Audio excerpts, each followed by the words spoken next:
This is Korea.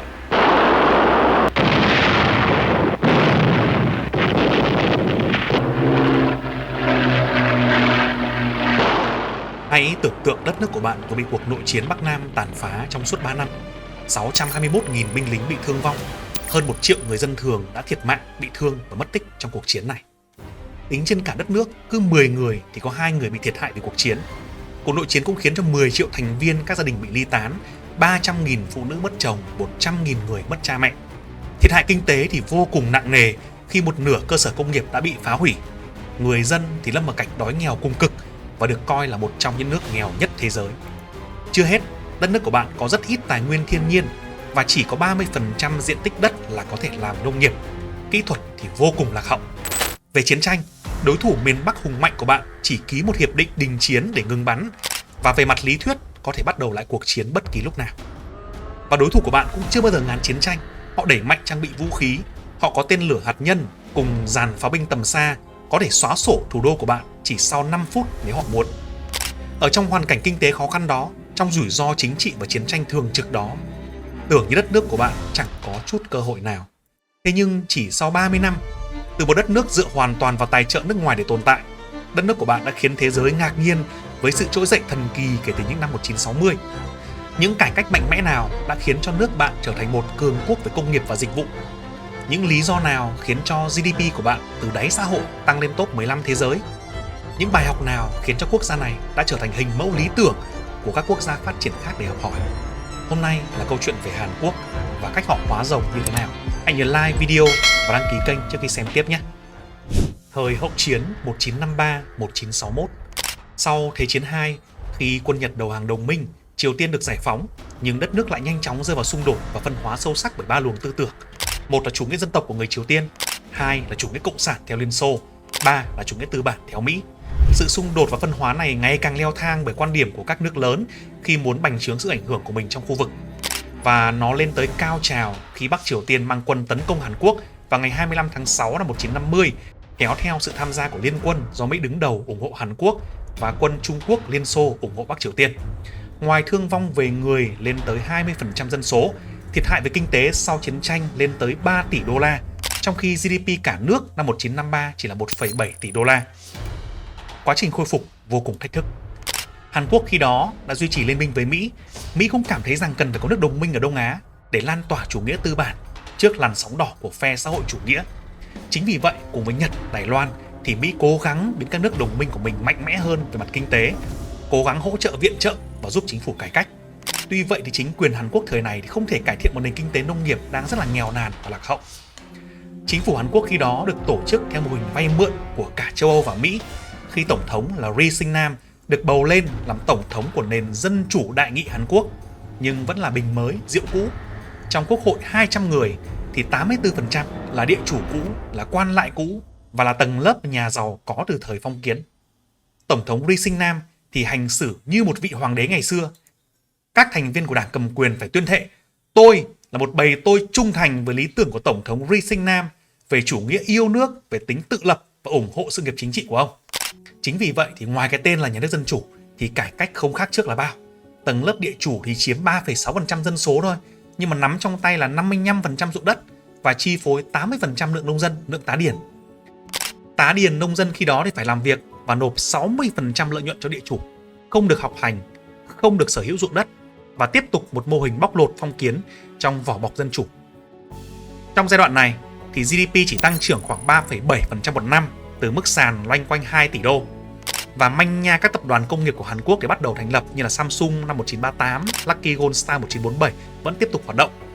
Các công nhân lành nghề thì có gia tăng, lượng người làm cho các tập đoàn của Mỹ và phương Tây có gia tăng. Nhưng nền kinh tế yếu kém đó thì không tự chủ được và vẫn phải sống nhờ vào viện trợ chính của Mỹ. Trong giai đoạn này thì Mỹ đã viện trợ 2,3 tỷ đô la để tái thiết đất nước, nhưng quản lý yếu kém rồi cơ chế chính sách thì bóc lột, người dân thì đói nghèo đã làm tình hình đất nước không khá lên nổi. Tăng trưởng kinh tế thì càng lúc càng chậm dần, đói nghèo gia tăng, sự bất công về nguồn lực khi mà tài phiệt, công ty độc quyền thâu tóm hết nguồn lực và kênh phân phối, khiến cho các công ty nhỏ hơn phá sản, nạn tham nhũng thì tràn lan. Chế độ của Ri Sing-nam thì lập ra một lực lượng an ninh, đàn áp đối thủ, khống chế tuyển cử để liên tục trúng cử tới 4 lần liên tiếp cho tới năm 1960. Và tình hình thì càng trầm trọng hơn vào cuối năm 1960 khi giá gạo tăng tới 60%, tỷ lệ thất nghiệp 23%, tỷ lệ tội phạm tăng gấp đôi, biểu tình liên tục nổ ra ở các thành phố lớn Masan, Seoul, Incheon đòi bầu cử lại.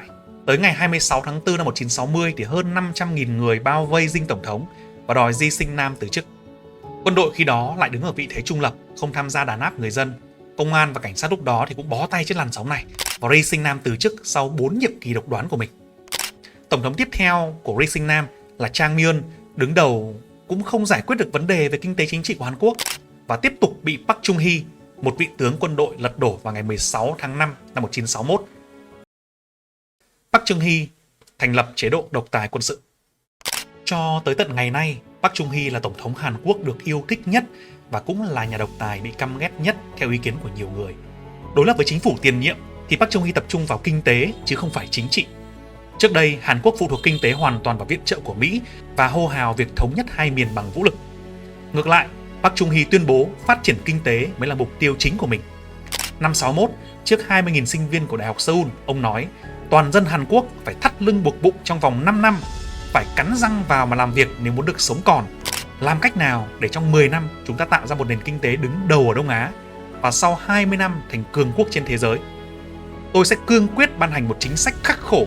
Tôi sẽ đem bắn bất kỳ kẻ nào ăn cắp của công dù chỉ là 1 đồng và tôi sẵn lòng chết cho lý tưởng đã đề ra. Mà ông nói được, làm được. Park Chung-hee điển hình là một tổng thống liêm khiết. Ông làm tổng thống 19 năm. Cho tới khi bị ám sát, tài sản của ông chỉ có trên dưới 10.000 đô la. Ông tập trung kinh tế sản xuất cho xuất khẩu thay vì sản xuất cho tiêu dùng nội địa như trước đây. Các ngành công nghiệp nặng xuất khẩu được ưu tiên nguồn vốn, ưu đãi, đất đai và thuế. Dưới thời của ông, tiết kiệm là quốc sách. Trong rất nhiều bài diễn văn, ông đã nhắc đi nhắc lại mỗi xu ngoại tệ là một giọt máu. Trong bối cảnh nền nông nghiệp lạc hậu nhiều năm, sản xuất không đủ ăn, chính phủ Park đã đưa cơ khí và các loại giống năng suất mới vào, bổ sung thêm các loại phân bón, loại bỏ việc nộp hoa lợi cho địa chủ và giúp gia tăng sản lượng lúa gạo để xóa đói. Điển hình trong cải cách kinh tế của ông là 3 thứ sau đây: đối ngoại, chaebol và con người. Về mặt đối ngoại, Park đã dựa vào đồng minh lớn nhất khi đó là Mỹ. Trên hết, ông đã gây ra biểu tình, gây ra tranh cãi, gây ra phản đối của nhân dân khi bắt đầu bình thường hóa quan hệ với Nhật Bản. Đất nước bị rất nhiều người dân Hàn căm ghét vì gây ra rất nhiều tội ác trong quá trình xâm lược trước chiến tranh. Với Mỹ, Mỹ đã đầu tư, cung cấp công nghệ và máy móc. Mỹ đã có bài học từ kế hoạch Marshall cho châu Âu và hình mẫu phát triển của Nhật Bản khi khiến các nước đồng minh mạnh mẽ về kinh tế, tăng cường khả năng ảnh hưởng trong khu vực và trên cả thế giới. Mỹ cũng dần muốn từ bỏ chính sách tài trợ toàn phần mà chuyển sang chính sách là tài trợ để phát triển. Cũng theo yêu cầu của Mỹ, Park Chung-hee đã đưa 325.000 lính đến tham chiến tại Việt Nam. Con số này là cao nhất trong các đồng minh của Mỹ. Đổi lại thì Mỹ duy trì quân đóng tại Hàn Quốc, tiếp tục viện trợ và hỗ trợ phát triển kinh tế. Theo thống kê thì Hàn Quốc nhận được hơn 1 tỷ đô la được Mỹ chi trả cho lực lượng lính đánh thuê này. Cũng dưới sự môi giới của Mỹ, Hàn và Nhật đã đàm phán hiệp ước Hàn-Nhật để bình thường hóa quan hệ và phát triển kinh tế. Và rất nhiều người dân Hàn thì cực kỳ ghét Nhật vì lịch sử chiếm đóng đô hộ nhiều năm của Nhật cũng như tội ác của họ gây ra. Ngày 24 tháng 3 năm 64, sinh viên Đại học Seoul đã tiến hành biểu tình và hô vang khẩu hiệu: hãy dừng ngay lập tức cuộc hội đàm Hàn-Nhật đáng xấu hổ này. Càng về sau, biểu tình càng lớn và căng thẳng hơn. Hơn 60.000 người từ 11 tỉnh thành đồng loạt đổ ra đường và Tổng thống Park Chung-hee phải xuất hiện để trấn an người dân. Tuy vậy thì Tổng thống Park vẫn tích cực xúc tiến cuộc đối thoại này, tại vì ông nhìn thấy tấm gương phát triển trước đó của Nhật năm 50 và năm 60 và tin rằng Hàn Quốc có thể hưởng lợi rất nhiều từ việc này thay vì cứ chăm chăm nhìn vào quá khứ. Trước sự căng thẳng và biểu tình lan tràn của người dân, chính phủ đã phải ra lệnh về tình trạng khẩn cấp trong toàn khu vực Seoul và thắt tay đàn áp những người biểu tình. Ngày 20 tháng 2 năm 65 thì hai nước cuối cùng đã ký hiệp ước cơ bản Hàn-Nhật. Khi tin này được lan ra thì rất nhiều cuộc biểu tình quy mô lớn bùng nổ rộng khắp. Và người dân thì cho rằng với những gì mà Nhật Bản gây ra trên nước ta suốt 36 năm cai trị, cũng như bóc lột tài nguyên, cưỡng bức lao động, đàn áp dã man dân tộc ta, thế mà một lời tạ lỗi không có. Tại sao phải nối lại quan hệ ngoại giao một cách đáng xấu hổ và nhục nhã như thế này? Tại sao chúng ta phải nhượng bộ hết và bỏ qua mọi thứ như thế này? Tuy vậy về sau thì Nhật đã bồi thường chiến tranh và đầu tư tổng khoảng 800 triệu đô la vào Hàn Quốc. Số tiền này đã giúp đỡ chính phủ Park Chung-hee cực kỳ nhiều cho việc phát triển kinh tế. Cái cách mà ông đã bỏ qua quá khứ đau thương và hàn gắn lại tương lai đã giúp cho lợi ích chung của cả hai nước Hàn Nhật rất nhiều. Tại thời điểm đó thì Nhật Bản và Mỹ đã chiếm tới hơn 70% tổng vốn FDI vào Hàn Quốc và là một trong những nhà đầu tư nước ngoài quan trọng nhất cả về vốn liếng, công nghệ và con người. Hàn Quốc là một quốc gia nghèo tài nguyên. Vì vậy để phát triển, Hàn Quốc phải dựa vào nguồn vốn nước ngoài rất nhiều. Cùng với hình thức vay nợ, chính phủ thực hiện nhiều chính sách thu hút vốn thông qua đầu tư trực tiếp như là giảm thuế, hỗ trợ đất khu công nghiệp, bảo vệ an ninh. Và rất nhiều công ty nước ngoài đã mở cơ sở tại Hàn Quốc, thúc đẩy kinh tế phát triển tăng vọt. Nguyên nhân thứ hai khiến kinh tế Hàn Quốc phát triển mạnh mẽ chính là sự phát triển của các chaebol. Đây là các tập đoàn gia đình trị cực kỳ thành công, đã giúp Hàn Quốc thống trị trong nhiều lĩnh vực. Hiện nay Hàn Quốc có tới hơn 60 tập đoàn gia đình trị, trong đó 5 đế chế quyền lực lớn nhất và giàu có bậc nhất chính là Samsung, Hyundai, SK Group, LG, Lotte, mà chúng ta đã thấy thương hiệu của họ đã có mặt rộng rãi ở Việt Nam. Đồng thời đây cũng là 5 tập đoàn đang chiếm khoảng 50% giá trị của thị trường chứng khoán Hàn Quốc. Các tập đoàn này được chính phủ hậu thuẫn mọi nguồn lực để làm đầu tàu kinh tế. Nó thực ra đã tồn tại từ trước thời Park Chung-hee, như là Samsung được chủ tịch Lee Bung-chul thành lập năm 1938 và đã trở thành tập đoàn vận tải, ngân hàng, sản xuất top 10 ở Đông Á như năm 1950. Các tập đoàn gia đình trị này, các chaebol này được hưởng lợi từ việc tiếp nhận các tài sản bị bỏ lại của Nhật Bản sau Thế chiến II. Trong cả cái bối cảnh đất nước thì tan hoang, nghèo đói, chỉ ăn từng bữa, thì cái việc tiếp quản những cái cơ sở hạ tầng hiếm hoi này giúp cho họ có lợi thế rất lớn để phát triển kinh tế cho gia tộc. Những quan hệ tốt với chính quyền trước đây của Ri Sinh-nam đã giúp cho họ tiếp cận được các nguồn lực cần thiết, nhưng điều đó là chưa đủ với Park Chung-hee. Khi mới thâu tóm chính quyền, Park Chung-hee cũng đã ốp luôn các tập đoàn tài phiệt, ép họ phải triển khai những dự án theo định hướng công nghiệp xuất khẩu của đất nước. Ông cũng đã quốc hữu hóa các ngân hàng để kiểm soát dòng vốn nhàn rỗi của nền kinh tế. Ông muốn nó chảy vào đúng lĩnh vực mà quốc gia cần, thay vì chảy vào sân sau hoặc những lĩnh vực không cần thiết.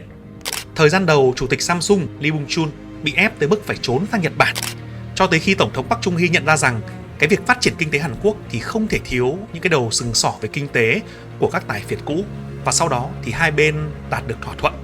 Samsung từ bỏ lĩnh vực ngân hàng, cam kết dùng mọi nguồn lực để hỗ trợ kinh tế đất nước phát triển theo đúng định hướng của chính phủ. Còn ngược lại, chính phủ của Park sẽ hỗ trợ mọi nguồn lực cần thiết về vốn giá rẻ, về bảo lãnh vay vốn, về đất, về thuế để các tập đoàn này trở thành đầu đàn kinh tế kéo đất nước đi lên. Cùng với Samsung thì 8 tập đoàn lớn nhất khác của Hàn Quốc lúc bấy giờ đều cam kết với chính phủ theo đường lối này để phát triển kinh tế. Chính quyền của Tổng thống Park lúc đó quyết định phát triển các ngành công nghiệp mũi nhọn bao gồm là sản xuất thép, hóa dầu, ô tô, chế tạo máy, đóng tàu và điện tử. Chính quyền đã chọn ra những tập đoàn mạnh nhất, những gia đình mạnh nhất, nhiều tiềm năng nhất để điều động nguồn lực, điều động họ thực thi kế hoạch lớn này bằng những khoản vay ưu đãi, những khoản hỗ trợ khổng lồ. Ví dụ như năm 1968, công ty ô tô Hyundai được thành lập với nhiệm vụ đầu tiên là sửa xe, làm hậu cần cho quân đội Mỹ và Hàn Quốc trong chiến tranh Việt Nam. Sau đó thì Daewoo, Kia cũng bắt đầu tham gia lĩnh vực sản xuất ô tô và sớm đưa Hàn Quốc trở thành cường quốc xuất khẩu ô tô trên thế giới. Năm 1973 thì nhà máy sản xuất thép đầu tiên của POSCO được hình thành và nhanh chóng trở thành nhà sản xuất thép thô thứ 14 thế giới. Một mặt thì Tổng thống Park áp dụng hàng loạt các biện pháp mạnh như là thao túng, ép buộc và đôi khi là cả đe dọa để các tập đoàn phải hoạt động theo ý của mình. Nhưng ngược lại, ông cũng đưa ra rất nhiều biện pháp khuyến khích kinh doanh cho họ như là giảm thuế, cho vay ưu đãi. Ngoài ngân hàng cho vay ưu đãi ra thì ngay cả chính phủ cũng đứng ra bảo lãnh. Và đường lối đúng đắn này, chiến lược phát triển kinh tế này, chú trọng về phát triển công nghệ hướng tới xuất khẩu này đã mang lại kỳ tích sông Hàn cho Hàn Quốc. Nói lại về vấn đề ngân hàng thì chính quyền của Tổng thống Park Chung-hee đã quốc hữu hóa các ngân hàng, cấm các chaebol lập ngân hàng, tránh tình trạng cho vay sân sau, tránh tình trạng bơm vốn vào những lĩnh vực đầu cơ không cần thiết, tránh tình trạng đầu tư vào những dự án không phù hợp, không tốt cho sự phát triển dài hạn của kinh tế Hàn Quốc. Thay vào đó, chính phủ sẽ chỉ đạo các ngân hàng cấp vốn ưu đãi giá rẻ cho các chaebol đúng với lĩnh vực mà họ đang phát triển. Chính phủ sẽ điều tiết nguồn vốn vào đúng lĩnh vực, đúng với những công ty có khả năng và có năng lực nhất nền kinh tế. Vì lẽ đó, các chaebol được tiếp cận rất nhiều khoản vay với lãi suất ưu đãi cực kỳ thấp.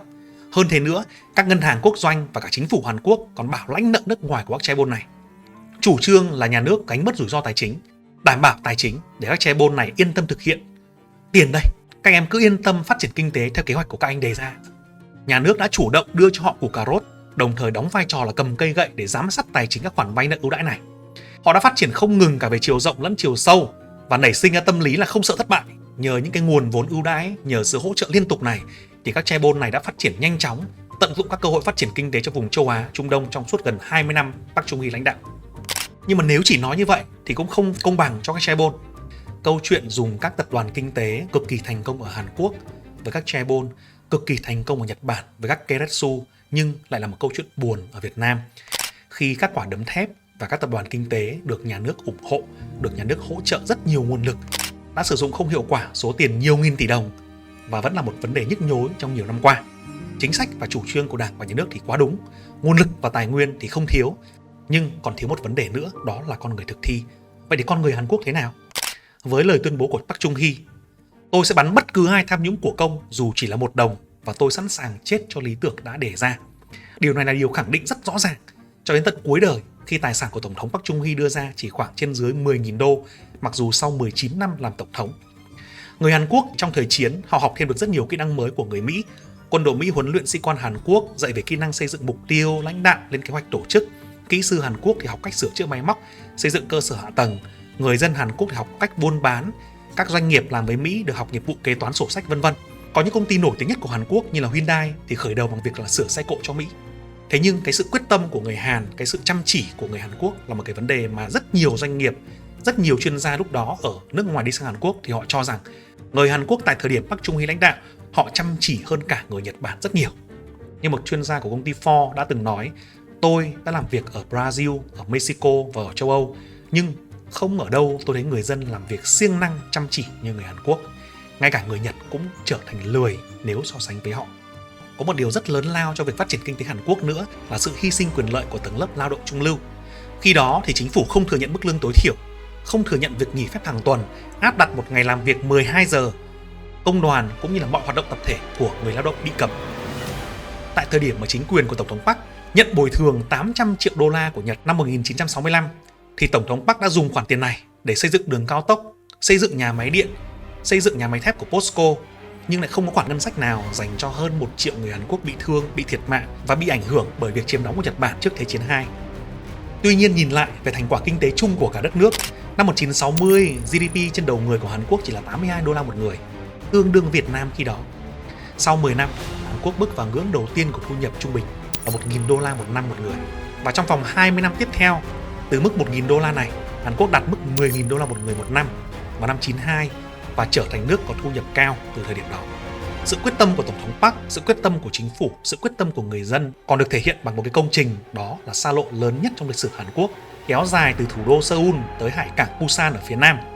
Khi nêu dự án xây dựng xa lộ 4 làn xe này xuyên qua địa thế là núi non hiểm trở, thì Quốc hội Hàn Quốc đã thẳng tay bác bỏ. Rất nhiều người thân trong nội các của Park Chung-hee cũng không tin. Ngay cả các cơ quan tài chính hàng đầu khi đó là World Bank, IMF cũng cảnh báo rằng xây dựng con đường này sẽ dẫn tới việc quốc gia phá sản vì phí tổn xây dựng và bảo trì. Nhưng Park Chung-hee không nản lòng. Ông đã nghiên cứu kỹ những tài liệu và dùng trực thăng xem xét thực tế toàn thể địa hình nơi con đường sẽ đi qua.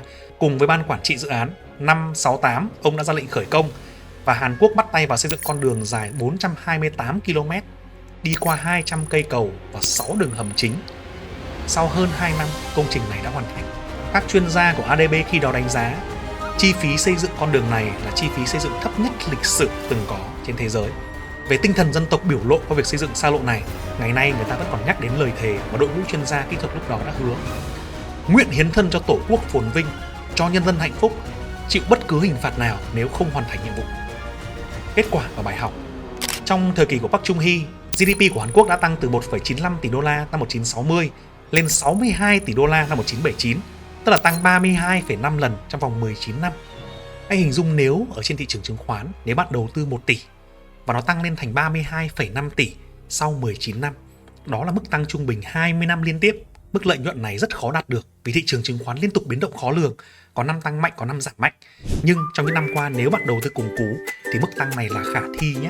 Và nếu bạn mong muốn có một đội ngũ chuyên nghiệp quản lý nguồn vốn của mình với hiệu quả cao liên tiếp trong dài hạn thì hãy tham khảo sản phẩm S-Stock trong phần mô tả của video và nhắn tin cho Cú biết nhé. Quay lại video của Hàn Quốc nào. Ngoài việc GDP tăng trưởng 32,5 lần thì giá trị xuất khẩu cũng tăng từ 33 triệu đô lên 11,7 tỷ đô và tăng 350 lần. Cả thế giới khi đó thì kinh ngạc gọi đây là kỳ tích sông Hàn và đưa Hàn Quốc từ một nước nghèo nàn, lạc hậu trở thành con rồng châu Á vào những năm 70. Tới nay thì GDP của Hàn Quốc đạt mức 1.700 tỷ đô và top 15 thế giới. GDP bình quân đầu người là 33.000 đô la, xếp thứ 22 trên thế giới và vẫn liên tục phát triển. Nhưng nếu như bạn nhớ lại điểm bắt đầu, từ một hoàn cảnh đất nước tưởng như vô vọng, nghèo nàn và lạc hậu nhất thế giới, trải qua thời kỳ lãnh đạo độc tài của Park Chung-hee, chính sách tập trung cho kinh tế mũi nhọn và hướng tới xuất khẩu, cùng với sự hỗ trợ mạnh mẽ và quyết liệt cho các chaebol, cùng với sự chăm chỉ, tiết kiệm và cống hiến, quyết tâm của người dân Hàn Quốc đã thay đổi đất nước và thay đổi bộ mặt chỉ sau gần 20 năm. Vậy bạn nghĩ điều gì quan trọng nhất trong những điều này? Liệu chúng ta có thể học hỏi được gì từ việc trên? Cái phong cách lãnh đạo độc tài Park Chung Hee có cần thiết cho kinh tế phát triển? Cái chính sách đối ngoại với các cường quốc của Hàn Quốc giúp chúng ta học được gì?